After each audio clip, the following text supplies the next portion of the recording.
Привет всем! Рада видеть вас на своем канале. И в этом видео я вам покажу, как я вязала вот этот узор. Этот узор называется соты.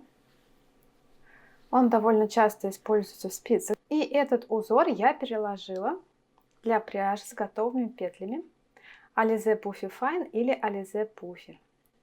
Вот такая, кстати, у него изнанка. Узор не двусторонний, можно связать его в две стороны, но тогда он будет немножко пружинить, и мне больше понравился односторонний вариант такого узора. Давайте начнем.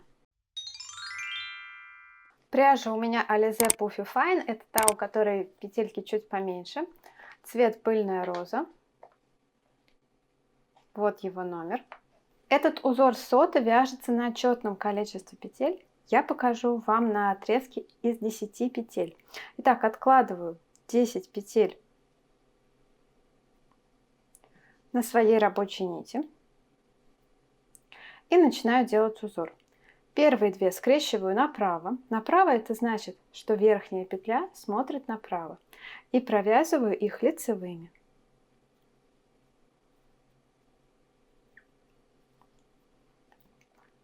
Следующие две скрещиваю налево. Налево это значит, что верхняя петля смотрит налево. И тоже провязываю их лицевыми. Чередую так до конца ряда. 2 петли направо. Провязываю их лицевыми. 2 петли налево. Тоже провязываю их лицевыми. И снова 2 петли направо.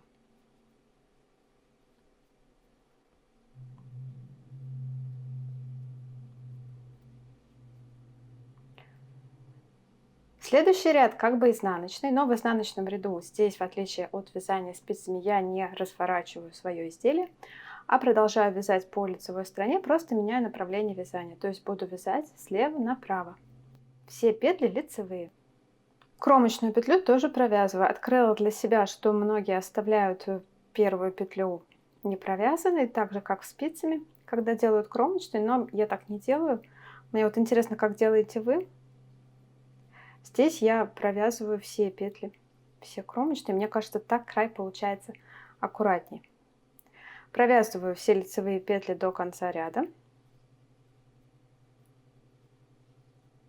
Последнюю петлю тоже провязываю. Так же, как и первую. И перехожу к третьему ряду. Третий ряд будет начинаться с противоположного скрещивания относительно первого ряда. То есть, если в первом ряду мы начинали с правого скрещивания, то в третьем ряду начинаем с левого скрещивания. Скрещиваю 2 петли налево, провязываю их лицевыми, 2 петли направо, провязываю их снова лицевыми.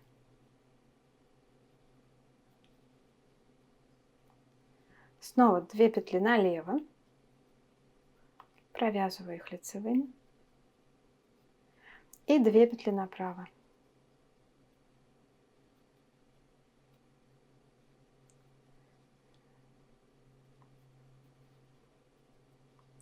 Заканчиваю ряд, 2 петли налево.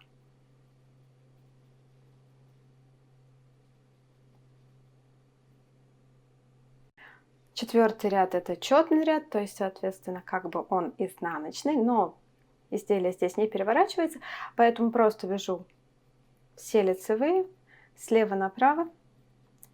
Первую петлю провязываю, последнюю петлю тоже провязываю.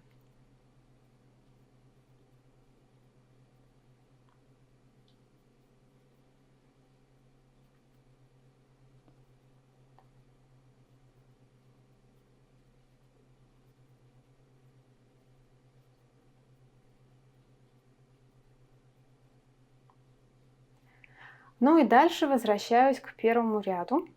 Повторяю все то же самое заново. Сначала делаю скрещивание направо.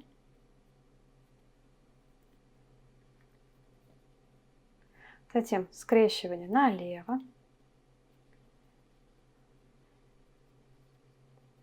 Снова направо.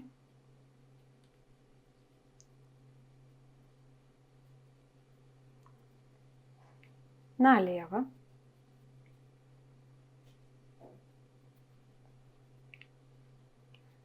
И опять направо.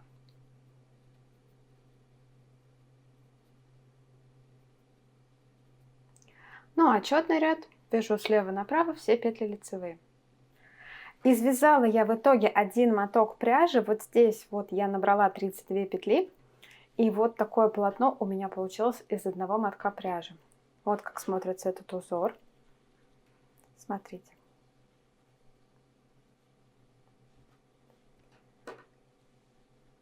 Схему узора я оставлю где-нибудь под видео, ее можно будет скачать, но и также в видео я ее тоже оставлю. Давайте замерим, какое получается полотно из одного мотка пряжи, чтобы можно было рассчитать, сколько нужно нам пряжи на желаемый размер пледа. Итак, я набрала 32 петли, и у меня получается приблизительно 36 сантиметров ширина этого полотна и высота 42 сантиметра. Вот такой узорчик получился у меня. Если вам понравилось это видео и оно оказалось для вас полезным, не забывайте про свои лайки, подписку, также нажимайте на колокольчик, чтобы не пропустить следующее видео. Пока-пока!